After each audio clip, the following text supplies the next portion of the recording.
Hi everybody. Here I am. Well, welcome to Jacqueline's Orchid. And sometimes people, they don't really understand, and I understand why. My name isn't Jacqueline if it's Jacqueline's Orchids.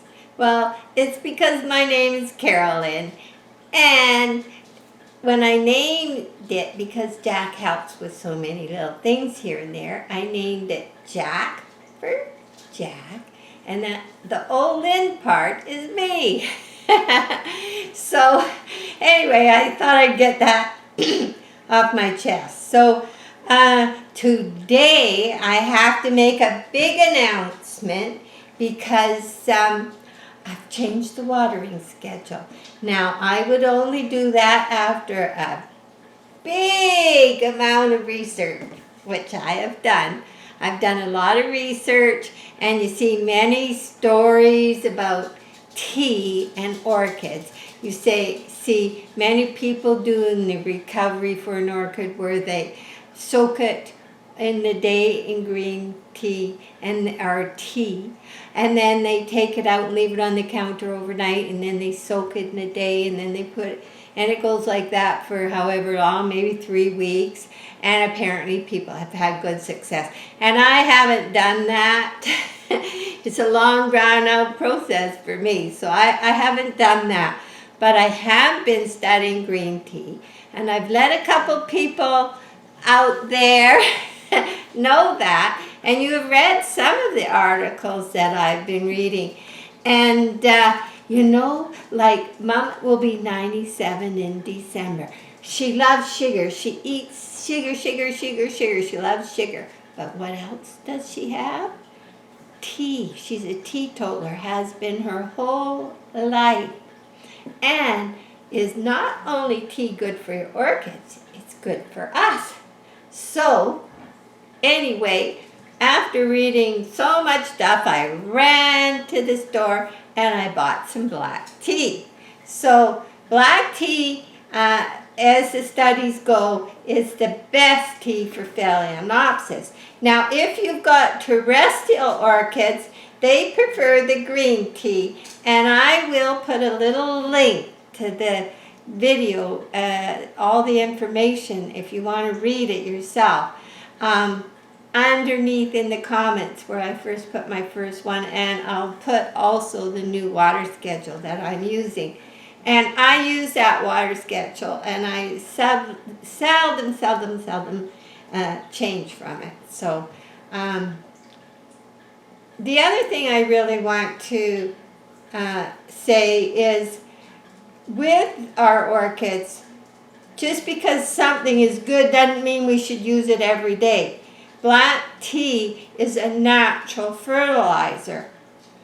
And we have the 3 days where we do the fertilizer soak, the 1 week, 2 weeks in the watering schedule you could read. So once a week we'll do the fertilizer, then another, and then like today we do the Epsom salts. Today was week 4, and I did the Epsom salt soak today, and I was going to show you, but it just didn't work out that way.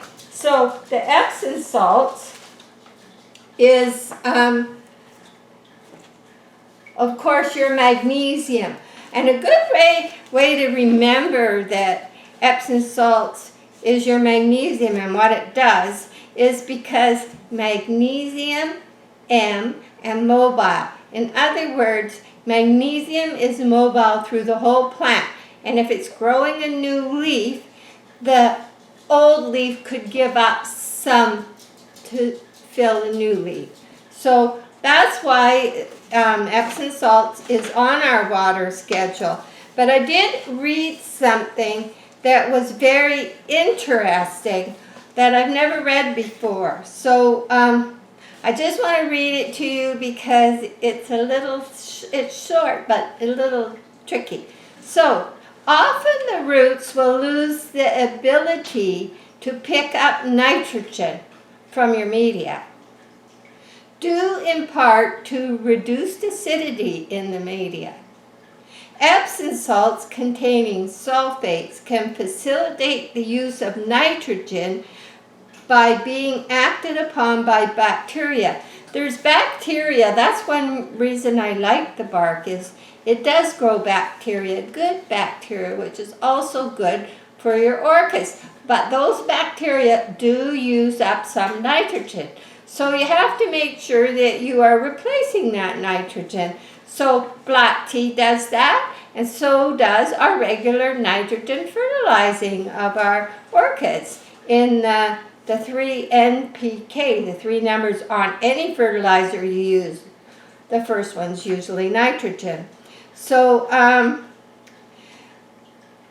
by using your Epsom salts, magnesium, and giving them mobility for the roots, it helps the roots in the medium be able to assimilate the nitrogen, resulting in more satisfactory growth.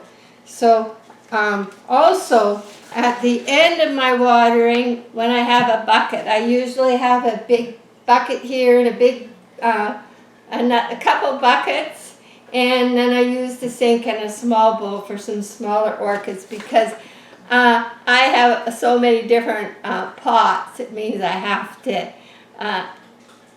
put them in different things when I'm watering. But I don't mind, I like that.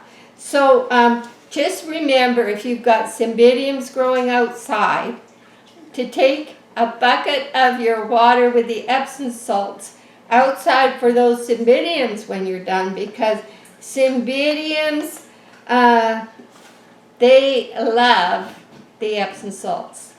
I've read that in a few places, so just don't forget them out there as fall's approaching.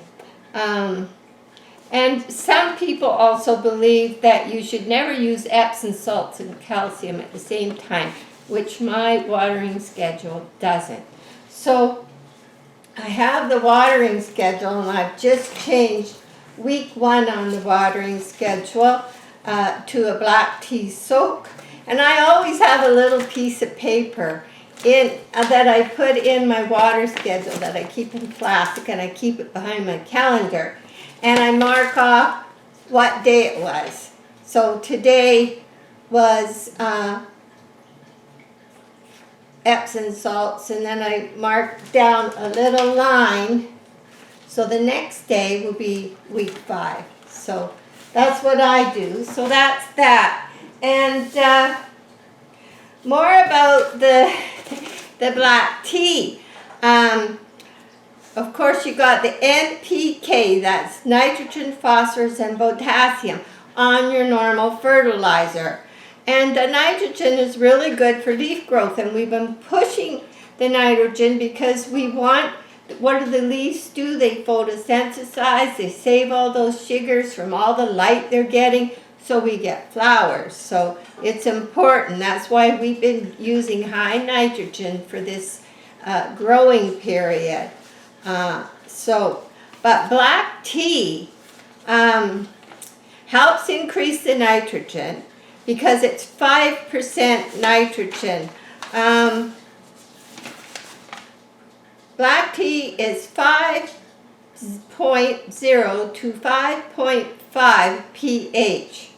And terrestrial orchids, they like more 7 to 10 pH, and that would be in your green tea. So the slipper orchids, probably the anything growing in the earth is a little bit different. So the black tea, mainly because this is all mostly about hybrid phals that you get from the grocery store. Most of mine aren't named because they are. I give my own names to them. And so there's also 2.5 potassium, 0.8 phosphorus, 0.6 calcium, and 0.5 magnesium. And there is a lot of other things, like the list goes on, 28 other minerals. I could read them all, but I won't, but I will save that below this video. Sometimes it takes me a while. I have to put up the video and get it running, and then I have to go do this because I can't put it in a comment and pin it until after all that's done. So sometimes if you're quick on my channel, it might not be there yet, but it will be there as soon as I get it ready. So that is going to be week 1 on the watering schedule. I haven't started yet, but if you have a sad orchid that you know is having trouble, it won't take up the fertilizer. It is a pretty well proven in many ways to be a great help to them. And I wouldn't be saying this. Anything I say for you guys is because I read about it and tried it myself. So, and if I see something really good, then it's like, oh, I got to share this with everybody. So, there's that. Now, you know, I do like to be the weather girl, and I'm saving the weather till last because we'll get into that further. So, I do want to repot this. It's a surprise repot. So, this little orchid is in this pot that I noticed was broken. Now, it's a funny shaped little pot, and I don't know what it was. It wasn't really for a pot. It had a funny little stand. It never was safe. So sometime when I don't know it happened, it got a big crack running down, right down it, like here. And I thought, well, I could wait till after it the blossoms come out, because you're less likely to lose buds and blossoms if you wait till the flowers are out. Or I could just do it now. Well, I've decided, because it keeps tipping and tipping, because I like trying different things. So I've decided I'm going to repot it. Now, I don't think it's going to hurt it because it's going into the same bark. So, and remember, I got this at the garage sale for $1. Now I put, because it matches these ones I have. And they are doing, it was my watering day today, whoops. So, and they're very similar. Whoop, whoop, whoop, there we go. So, they've done really good. They seem to like those, and I can hang them up, like this one hangs. And it has the little flowers, and they're doing really well. So, I had this one I picked up for $1, and I thought, well, it's about the right size, So I'm going to pull it out. I didn't put a sink stopper in there, and I should put one. I like to put them upside down, and then I don't get into having bark running down my drain, causing problems. So I think I'll take the little clips and release it from that for a minute. So as you know, this one is just in bark. And it's had its soak in water, and I'm just going to pull it out very carefully. I have no idea what it's going to look like, because it was put in here quite a while ago. So, but with bark, and what do we know with bark is when you change the media, which this one did have, they grow new roots to suit that media. So in here we have quite a few roots that are no longer doing their job. So I'm going to come so you can see a close-up. If I put this here for a minute, and I got to just put some light on my scissors.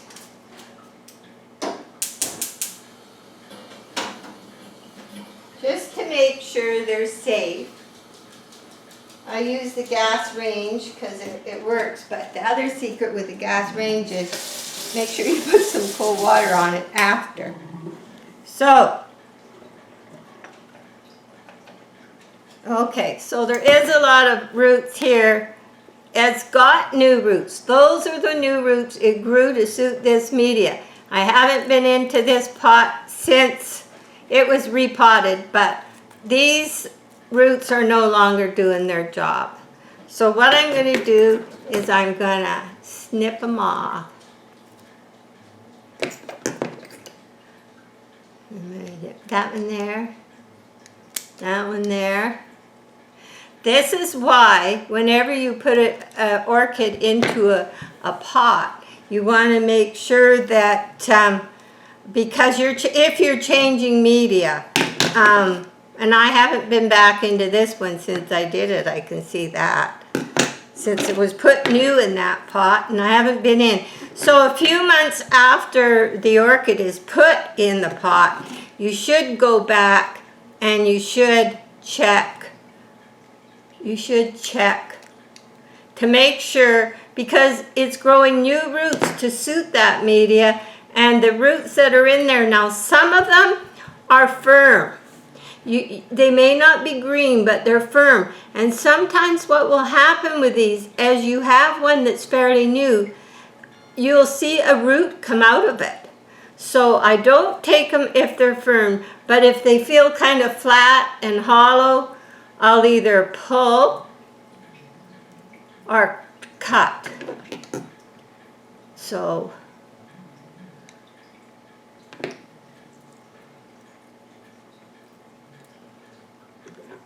and as you see, I'm going to cut that right there. I'm going to cut this one off because, oh, here you can get a better idea of the new roots coming. Because sometimes, even on some of the older roots, that's where the new ones come out of. Because those ones are firm, but they're not all dry and not doing their job anymore. And even at the end, they will shoot out some new roots for you. But one like this, it's finished. It's I don't have anything mushy because the bark is very air friendly. So I have nothing mushy that I'm worried about. I think I'll cut this old spike. That was the one when I got it off. Okay. Let's see what we got here. Oh, we're okay.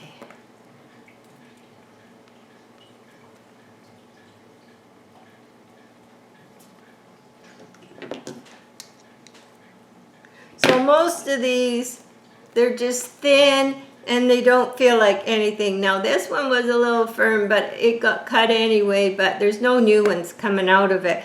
Just watch that if you have a firm one, but it looks ugly, and you see a new one coming, well, best to just leave it. So there's a funny little spot. I think I'll take this one off because there's a funny little brown spot here, and it's real narrow here.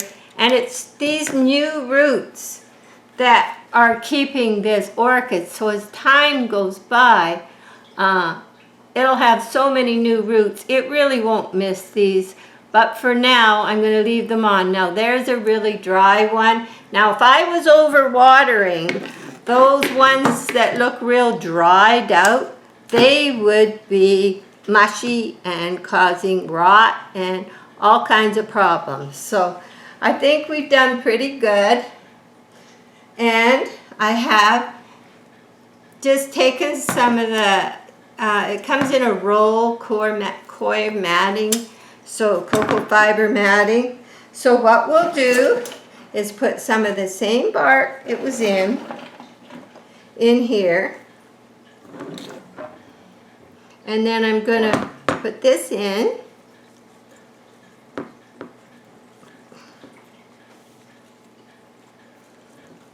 Now we'll see what happens, Sushi. Next time you'll see me if the flowers all fell off. But I don't know. I couldn't leave it. It was really bothering me, and I thought it's going to fall again, especially with a spike on it. It's going to fall again. So what I do is I take my finger and when I'm trying to put it in there, and I wiggle it, and sometimes bang it and wiggle my finger until it starts to go way down into all the little holes. Now, I used to use a lot of other things with my bark, but found out it just really didn't make any difference. So I just use the bark. For our climate here, the bark has been doing just fine, because the other things it's getting with the fertilizer watering schedule. So there. Now, bang, bang, bang. So, anyway, it's nice to share this with you, and you guys have given me so much help. I'm going to show you a few things. We'll do a little tour, what's changed. Carolyn's had lots of time to change things. I mean, we all seem to have more time, unless you're working, but if you're retired, you got more time. And it's sure not fun grocery shopping anymore, that's for sure. At lunchtime, I was telling Jack all about how great the tea was. And because we have tea at night when we watch TV. And I actually switched. I used to have coffee in the morning, and I switched to tea. But I have an espresso every afternoon at 2 because I prefer the espresso. I don't know why. I can remember I never understood people that like espresso. But I do like my espresso about 2 o'clock.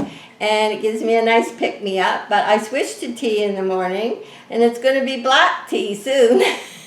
So he's going, well, shouldn't we be drinking it? He still has his coffee in the morning. And I'm like, yeah, I started researching people. Yeah, that's probably why Mom's done so good as the tea. Well, anyway, so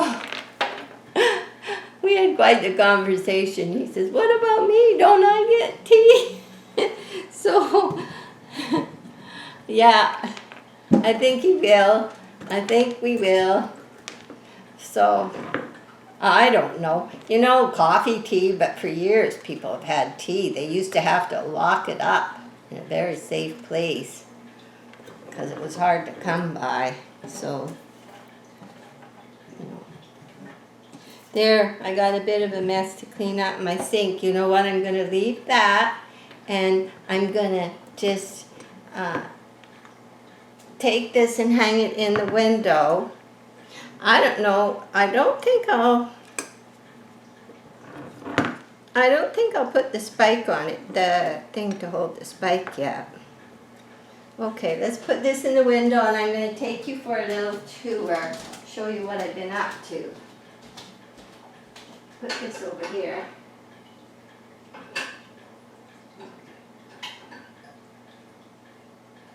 There we go.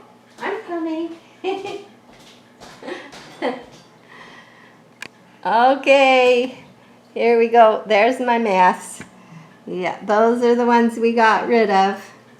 For those who want to see. That was a surprise to me because I usually remember to go back and do them. So anyway, we are getting all the smoke from down south. I'm glad we're not getting the fire that goes with it, because we know all about forest fires. So, but yesterday we had no sun at all, but it's trying to break through today. So I have moved the Hoya back to this window because my new rabbit's foot fern did not like that light, as some other people sent me little comments. I learned a lot. It did not like that extra light, so it has a new home, and I've been getting my exercise moving furniture around. Also, when I play my music here, it's a little bit crowded, so there I've changed that. So then over here, I made some changes too. Getting ready, because first we had too cold at night. Now we got smoke, so these guys are staying in for the duration.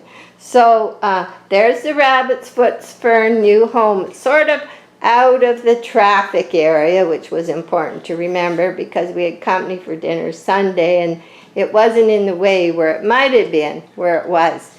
And I've noticed the little rhizomes have extra little white spots coming on them, and I think that's new growth.